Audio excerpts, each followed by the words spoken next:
Let's get started with our first news. Khamzat has quickly become one of the most talked about fighters in the UFC, with many already calling him the greatest middleweight ever. Since making his debut in 2020, Khamzat has faced some setbacks, including a serious health scare that sparked concerns about his future. But every time he steps inside the octagon, he smashes the doubts and proves why so many predicted he would one day wear UFC gold. That prediction came true when he dominated Du Plessis at UFC 319, capturing the middleweight title in dominant fashion with his relentless wrestling. One of the most respected voices in MMA, Tri-Star coach Faraz Zahabi recently made a bold statement about Khamzat. Zahabi said he already considers him the greatest middleweight of all time. In his words, Khamzat is the greatest middleweight ever. He is the greatest middleweight ever. He just won the title. How could you say that? Because I would put him against anybody in the middleweight division and I would pick Khamzat any day. According to Zahabi, whether it's Israel Du Plessis, Anderson Silva in his prime, or even Alex Pereira, none of them could stop Khamzat's pressure. He believes Khamzat would take them all down, maul them, and dominate with the same suffocating style that made Khabib legendary at lightweight. Zahabi even went as far as to say that if Pereira beats Magomed Ankalaev, and Khamzat moves up to light heavyweight, his pick would still be Khamzat. He predicted that Khamzat would beat Pereira quite comfortably, controlling him for 5 rounds on top without ever getting tired. Zahabi stressed that in good positions you don't gas out, and Khamzat has proven time and again that once he establishes control, the fight is essentially over. This is a massive statement, especially considering Khamzat has only competed at middleweight 5 times in the UFC. Still, based on what we've seen, there's no denying that right now, nobody in the division looks favored to end his reign. His wrestling and top game have made elite fighters look ordinary, and his ability to overwhelm opponents with sheer physicality sets him apart from everyone else in the division. Reflecting on Khamzat's one-sided win over Du Plessis, Zahabi admitted he didn't expect it to be that dominant. He thought Khamzat would perform well at AT5 because he no longer has to endure the brutal cut down to 170. Zahabi explained that the weight cut was a major problem in the past, leading to cardio issues and moments where Khamzat faded late. At middleweight, however, he looked stronger, fresher, and capable of maintaining his relentless pace for as long as it takes. With the title now wrapped around his waist, Khamzat has delivered on the hype that followed him since his debut. Whether or not he becomes universally recognized as the GOAT of the division will take time, but for Zahabi the answer is already clear. In his eyes, Khamzat is the most dangerous man the middleweight division has ever seen, and nobody right now can stop him. Before moving to the next news, we have one quick request for you. We're constantly working on improving our content to earn your love and support. That's why we truly appreciate it if you could take just a moment to leave a like on this video, subscribe to the channel, and hit the bell icon so you never miss an update. Move on to another news.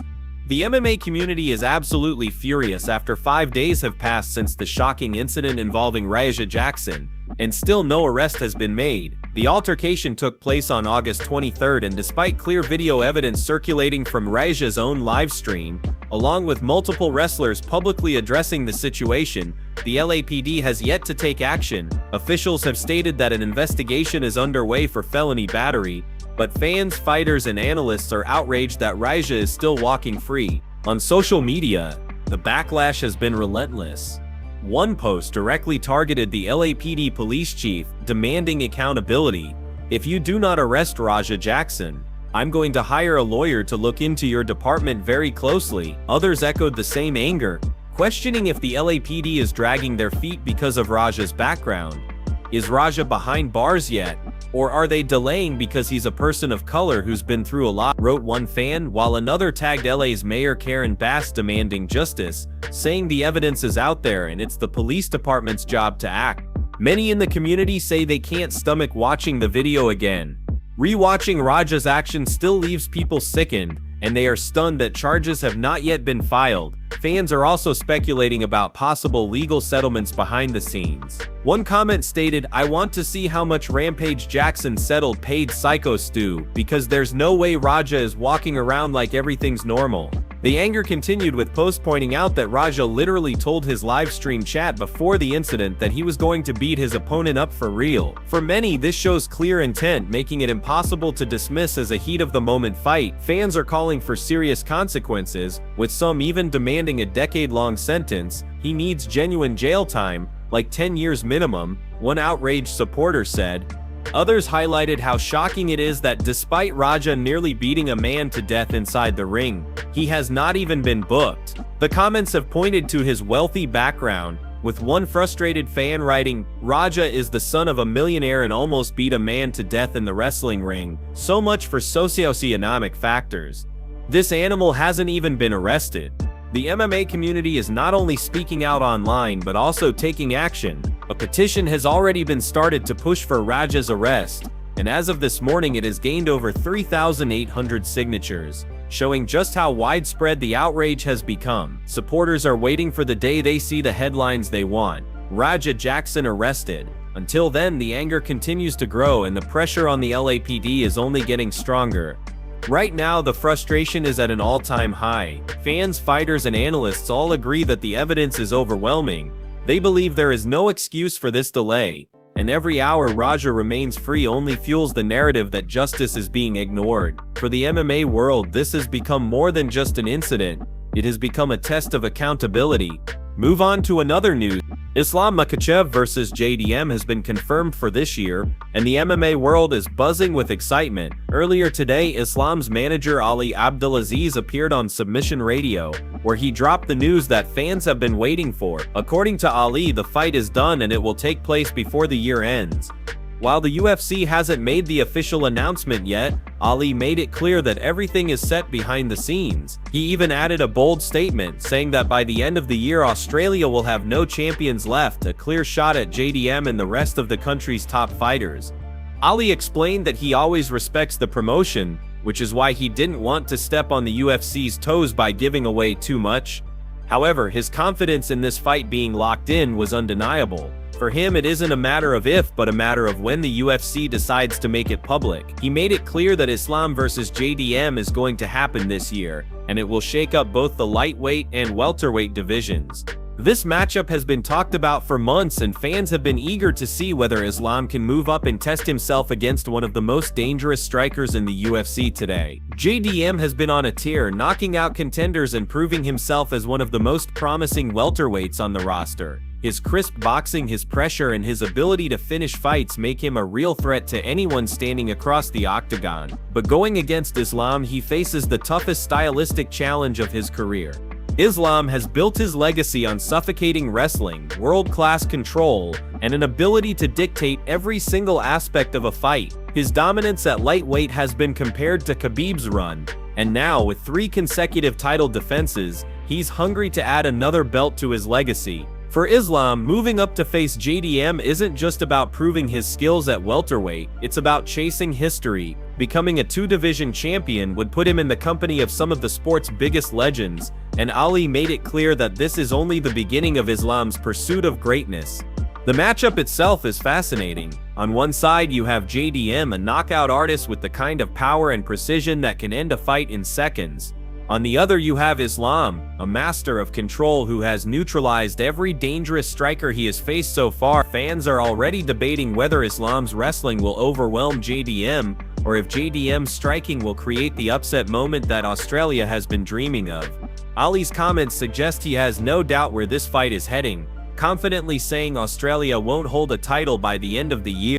The UFC may not have made the official announcement yet, but with Ali confirming it publicly, the hype is already in full swing. Islam vs JDM is the type of fight that defines careers, changes divisions, and leaves a lasting mark on the sport. One man will walk away with his stock at an all-time high, while the other will have to rebuild after facing one of the toughest challenges in the game. Move on to another news.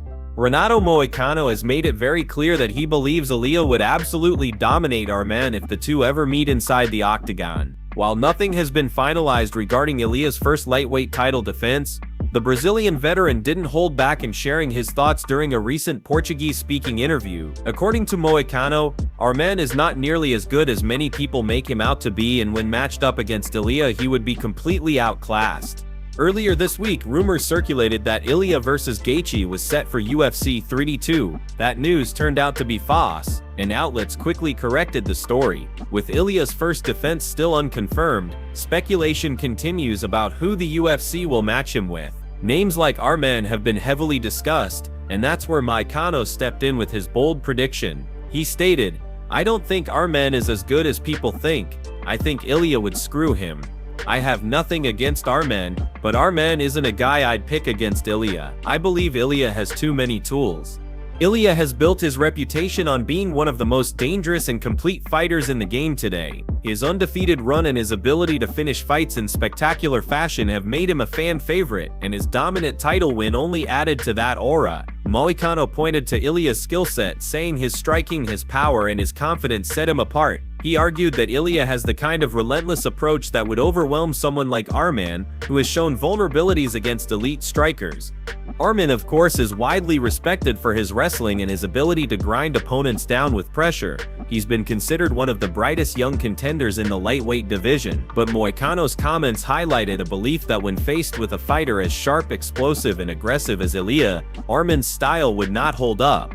According to him, Ilia would dictate the pace, stuff takedowns, and land the kind of shots that change the course of a fight instantly. This statement has sparked plenty of debate online. Fans who support Arman point to his performances against top contenders and his ability to adapt inside the cage. However, Ilia's supporters argue that his rise has been unstoppable so far, and his combination of confidence and killer instinct is unlike anything Arman has faced.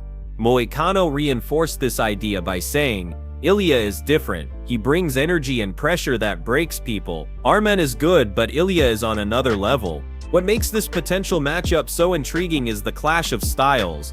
Arman's grinding wrestling against Ilia's devastating striking and finishing ability would create fireworks. But for Moicano, there's no debate. He firmly believes that Ilia would not only win but would do so in dominant fashion. In his eyes, Ilia is the future of the lightweight division, and Arman simply doesn't have what it takes to stop him. For now, the UFC has not confirmed who Ilia will face in his first defense, but one thing is clear: Moicano has no doubt that if it's Arman, the fight won't be close. Move on to another news. Ali Abdelaziz has made it clear that Islam will not fight Khamzat under any circumstances. Speaking about the topic, Ali explained that the matchup makes absolutely no sense and is something fans should never expect to see. The first reason, according to him, is SI. He emphasized that Khamzat is simply too big. He's not a fighter who can make welterweight anymore, and expecting Islam to move up and face someone of that size and frame is completely unrealistic. Ali went on to explain that beyond size, there's also the matter of respect and brotherhood. Islam and Khamzat know each other. They've trained in the same circles and they both come from the same region. For them, fighting one another isn't just business, it's something personal that they would never agree to. Ali was firm in saying that people hoping for a super fight between the two are wasting their time because it is never going to happen. He also mentioned that the UFC sometimes pushes big money fights that draw fan interest, but this is not one of them. Islam is focused on building his own legacy at lightweight and possibly testing himself against other welterweights like JDM in the future. But when it comes to Khamzat, Ali stressed that it's a line that will not be crossed. Both men have their own paths, their own goals, and their own divisions to conquer, and there's no reason to pit them against each other. For Islam, the focus remains on defending his lightweight title, chasing history, and potentially becoming a two-division champion in a way that makes sense. For Khamzat, the path is at middleweight and possibly even light heavyweight, where his size and strength give him the advantage. Ali concluded by saying that fans need to stop expecting these two to collide because it's a fight that simply doesn't make sense from any angle. At the end of the day, Islam versus Khamzat is a dream fight for fans, but according to Ali, it's one that will never happen. The size difference, the brotherhood, and the respect they have for each other make it impossible. Islam will continue chasing greatness at lightweight, while Khamzat will focus on dominating middleweight and beyond. Move on to another news. Arman continues to build momentum in his career, and while his next UFC fight has not yet been officially announced, there are signs that something big is coming soon. In the meantime, Arman is staying active by competing in grappling, and he is set to take part in another match on September 19th in Moscow. This upcoming bout will mark his third grappling appearance since his most recent fight inside the UFC octagon, showing that even during downtime he is keeping himself sharp and ready for whatever challenge comes next. What really caught the attention of fans, however, was a recent Instagram story posted by Arman. He shared a picture of his UFC locker along with the caption "Soon." That one word sent speculation into overdrive, as many began to wonder if his next fight has already been lined up behind the scenes. For a contender riding the kind of streak that Arman is on, the expectation is that his next matchup will be a high-profile one, potentially against a top-5 opponent in the lightweight division. Arman has steadily proven himself as one of the toughest fighters at 155 pounds, blending relentless wrestling pressure with improved striking and a gas tank that allows him to push the pace for all 3 or even 5 rounds. His style has broken down several opponents, and each win has only built the case for him as a legitimate future title challenger. The Instagram tease suggests that his team in the UFC may already be in talks to secure the kind of fight that could push him even closer to a shot at championship gold. Fans have already started throwing out potential names. Some believe a showdown with a top contender like Beneil Dariush or Charles Oliveira would be the perfect test. Others see Arman possibly being lined up against rising names like JDM if he ever makes the move down, or even Ilia should he come up to lightweight. While nothing has been confirmed, the buzz surrounding Arman's next fight is a testament to how much respect he has earned within the division. In the meantime, his grappling appearances serve as the perfect way to stay sharp. They allow him to showcase his world-class ground game while also keeping him in competition mode, even when he's not preparing for a UFC fight camp. Competing against high-level grapplers keeps his timing, awareness, and transitions sharp, which will pay dividends once he's back in the cage. The lightweight division is stacked, and every fight is crucial in determining who stays near the top. Arman knows that, and his recent performances have only shown that he is ready for the biggest names available. His message of "soon" was short, but it was enough to send a clear statement to the fans, and the division news is on the horizon, and when it drops, it's gonna be major. For now, Arman remains one of the most dangerous rising forces in the UFC, and all eyes are on his next move.